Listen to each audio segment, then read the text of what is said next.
Kaya natin yung bodega para maging kwarto. Good idea. Don't give us false hopes again. Hindi ako nagbibigay ng false hopes. Ako pa rin ang ama. May karapatan akong gawin. Sa tingin ko'y tama.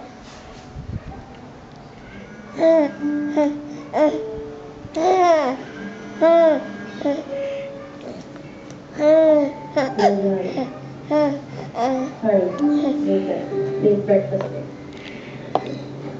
Hindi na tayo sa table ko. Sa linggo, gusto ko kumpleto tayo magsimba. And grant us the peace and unity of your kingdom, where you live forever and ever.